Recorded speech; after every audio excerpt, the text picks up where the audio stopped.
মানুষের জীবনে প্রিয়জন অনেক থাকে, বন্ধু, আত্মীয় স্বজন, কাছের মানুষ।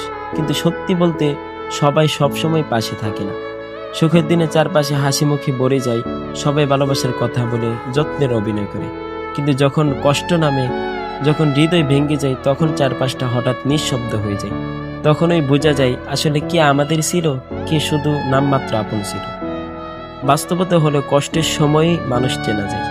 কেউ ব্যস্ততার অজুহাত দেয়, কেউ ধীরে ধীরে দূরে সরে যায়, আবার কেউ অল্প কয়েকজন থেকে যায় যারা কিছু না বলেও পাশে থাকে, নিঃশব্দ দোয়া করে, শুধু চাই আমরা ভালো থাকি।